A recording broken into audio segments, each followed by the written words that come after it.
자, 6학년 일반 친구들 안녕. 우리 이제 오늘 온라인 학습한 것 중에 실험 관찰에 대한 문의가 많아가지고 이거를 급하게 영상을 찍게 됐어.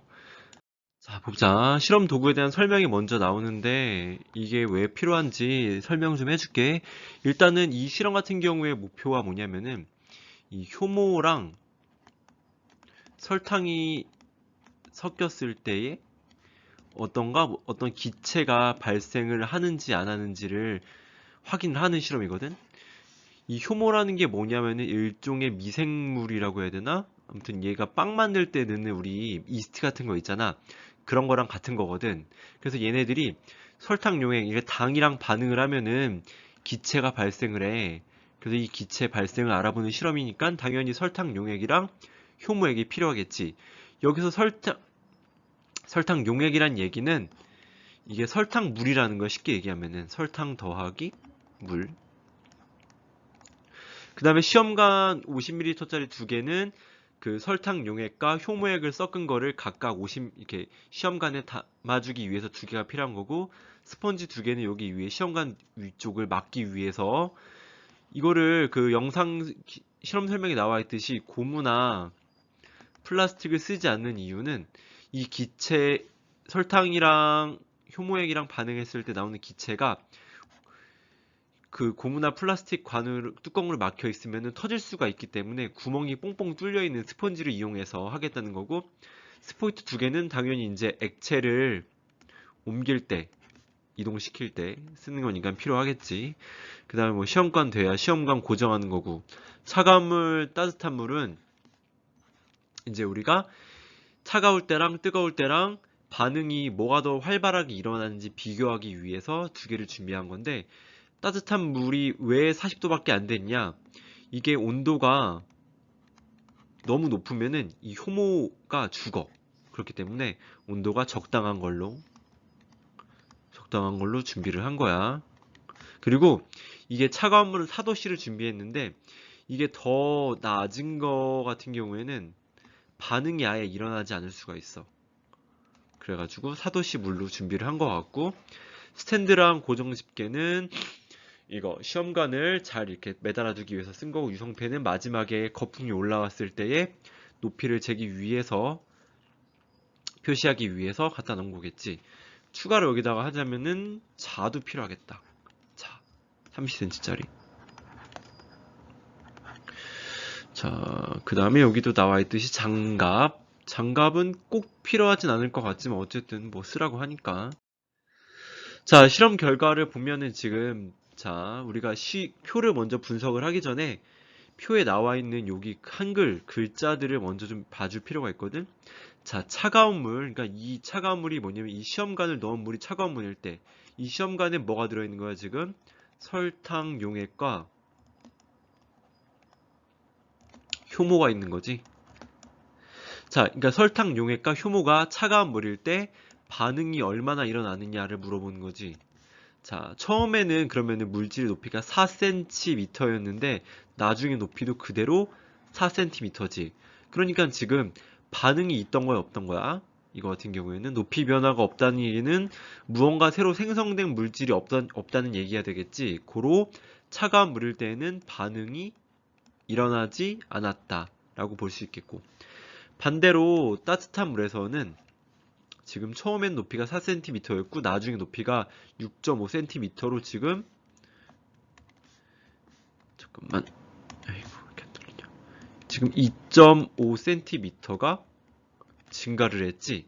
그렇다는 얘기는 원래 거에서 2.5가 증가를 했다는 얘기는 무언가 새로운 것이 생성됐다는 얘기지. 생겨났다는 얘기지. 이 생성된 거는 기체요, 기체. 근데 여기서 그런 의문이 들 수 있어. 선생님, 기체는 눈에 안 보이지 않나요? 눈에 안 보이지 않나요? 라고 할 수 있는데, 기체 중에는 눈으로 볼 수 있는 기체도 있는데, 사실 여기서 발생하는 기체는 이산화탄소거든? 이산화탄소는 눈에 보이지 않아. 근데, 아까 영상에 보니까 이렇게, 아이고, 이렇게 시험관이 있는데 시험관의 아래쪽에 물질이 처음에 이렇게 있다가 반응이 일어나니까 위에 뭐가 생겼지? 이런 뽀글뽀글 거품이 생겼지? 이 거품이라는 거는 뭐냐면은 기체가 액체 속에 있다가 뚫고 나올 때 기체가 발생을 하거든. 여러분들 예를 들면은 물컵에다가 물을 담고 여러분들이 많이 이러고 놀았을 것 같은데 빨대로 공기를 불어 넣으면은 뭐가 일어나지? 그치? 막 공기방울이 올라오면서 여기 뽀글뽀글 뭐가 생기지? 이 공기방울도 역시 이산화탄소거든.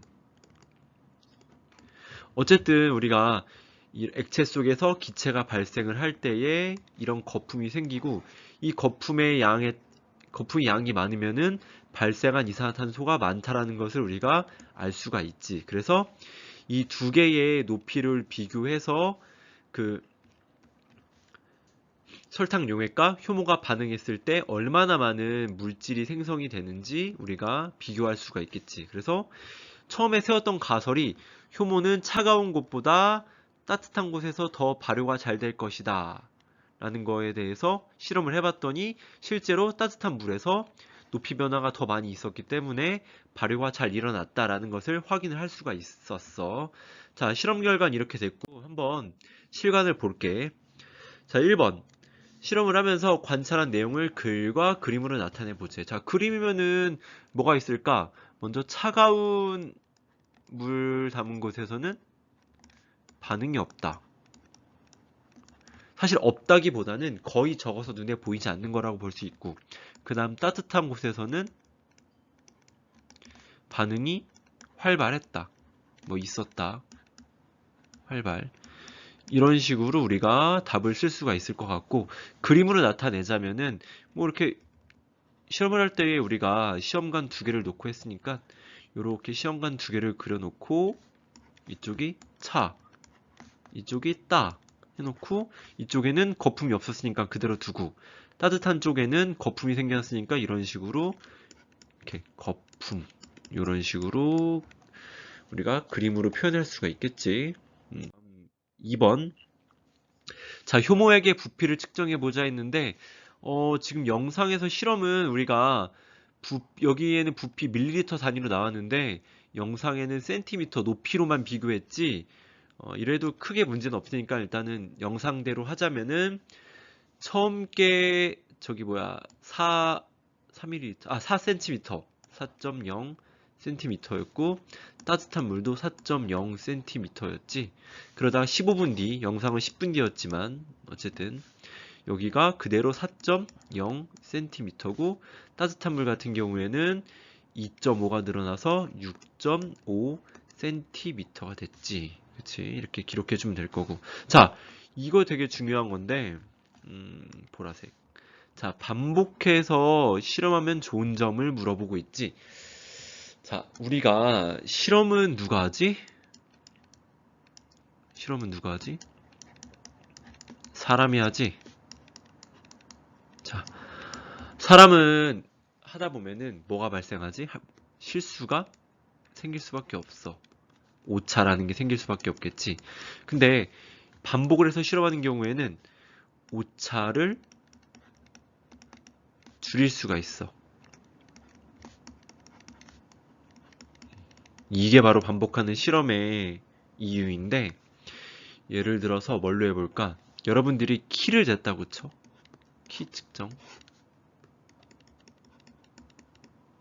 아침에 키를 쟀더니 150이야. 근데 점심에 쟀더니 151이 됐어. 저녁에 쟀더니 152가 되겠어.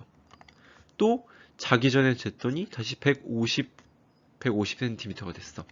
이런 식으로 내가 키를 쟀을 때 처음에는 150, 그 다음엔 151, 152, 150 이런 식으로 측정할 때마다 조금씩 달라질 수가 있지. 그렇기 때문에 반복해서 측정을 하면은 이 반복한 결과를 통해서 우리가 평균을 구하면은 가장 실제와 비슷한 거를 얻을 수가 있겠지. 그러니까 어쨌든 반복해서 실험하면 좋은 것은 정확한 결과를 얻을 수 있다는 거. 글씨 쓰기 힘드네. 라는 게 반복 실험의 장점이지. 그러니까 한 번 했다고 그게 무조건 맞는 건 아니야. 물론 무조건 틀린 것도 아니겠지만, 그러니까 같은 결과가 여러 번 했을 때 똑같이 나오면은 그 실험 결과는 정확하다고 볼 수가 있을 거야. 다음. 자, 많은 친구들이 질문해줬던 거, 실험 결과를 그래프로 나타내는 거지. 자, 지금 여러분들은 그래프를 이전에도 많이 수학 시간에 배웠을 텐데, 그래프를 볼 때 우리가 가로축과 여기 세로축이 있지? 근데 실험 결과를 잠깐 생각을 해봐봐. 실험 결과 나온 거는 시험관에 있는 물질의 높이였어. 높이. 자, 시험을 통해서 지금 실험을 하면서 물질의 높이가 어떻게 됐지? 달라졌지? 보면은 차가운 물, 뜨거운 물, 따뜻한 물이지. 그 다음에 처음 10분 뒤 여기가 높이가 4cm였고 여기도 4cm였지. 그러다 근데 따뜻한 물 같은 경우는 4였다가 6.5cm로 증가했지. 그러니까 지금 실험을 하면서 변화한 게 뭐지? 뭐가 변했어 여기서? 그치. 이 시험관 안에 들어있는 물질의 높이가 변했지. 그렇기 때문에 우리가 세로축에는 보통 변화하는 것을 표시를 하고 마찬가지로 가로축에도 변화하는 걸 표시하긴 하는데 이거 같은 경우에는 일반적으로 여러분들이 본 그래프랑은 조금 형태가 다를 것 같긴 한데 지금 변화한 게 실험을 한 게 두 개지. 차가운 거랑 그 다음에 따뜻한 거. 그러니까 둘 다 그래프로 표시를 해줘야 돼. 그래서 처음에 여기다가 뭘 넣냐면은 저기 뭐야. 일단 세로축에다가는 거품이 아니라 물질의 높이를 표시해주면 좋겠지? 그 다음에 여기는 시험관의 온도가 달랐지? 여기 두 개가. 하나는 4도고 하나는 40도였으니까 두 개를 비교하면 될 거야. 자, 근데 그래프를 두 개를 그려야 되는데 처음에 4cm였으니까 맞다. 그리고 그래프를 그릴 때에는 여기 0을 꼭 표시를 해줘야 돼. 그리고 이 옆에다가 그 눈금의 높이 여기를 1, 여기를 2, 여기를 3. 모자라네 이러면 다시 여기를 한 칸을 1로 하자. 1, 2, 3, 4, 5, 6이 되겠지? 그 다음에 가로가 어떻게 되냐면은 먼저 차가운 거에 대한 높이를 보는 거지. 처음에 몇 cm? 4cm. 그 다음에 나중에 몇 cm?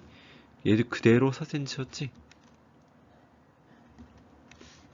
여기다 꼭 써줘야 돼. 처음.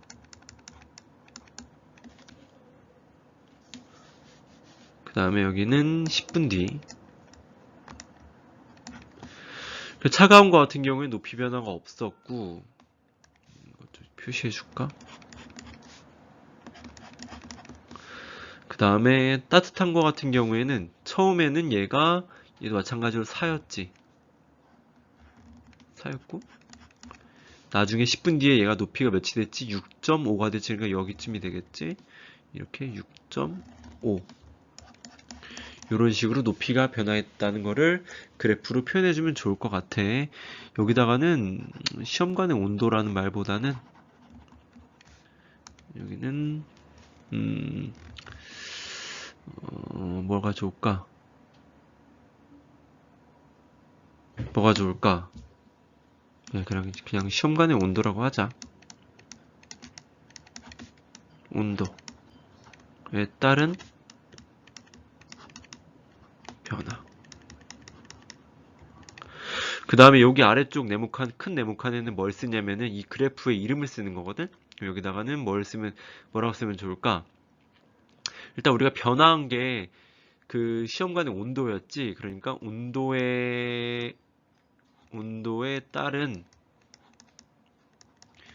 설탕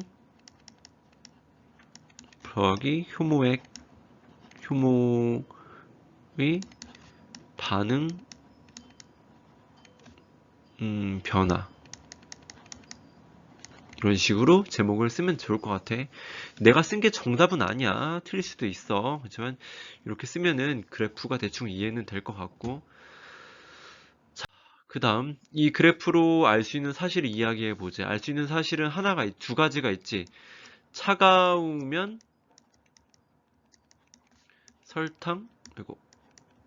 설탕 더하기 효모의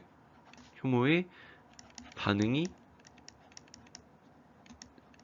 잘 일어나지 않는다.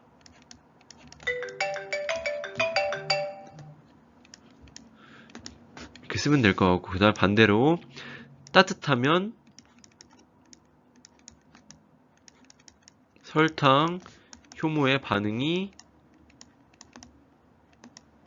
일어난다. 뭐 잘 일어난다라도 해도 될 것 같아. 일어난다.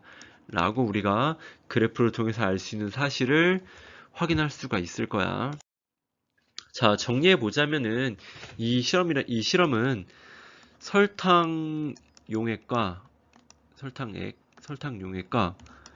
효모가 반응을 했을 때에 무언가 기체가 발생을 하는데, 이 기체 같은 경우에는 차가운 것보다 따뜻한 곳에서 반응이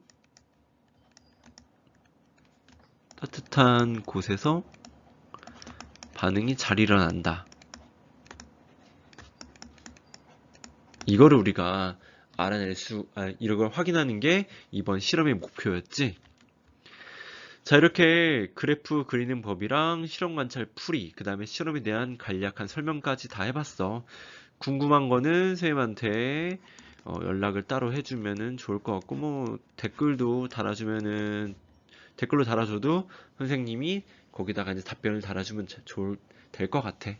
자, 그러면은 영상 듣느라 고생했고, 되게 길었다. 야, 17분. 넘겨가면서 들어. 안녕!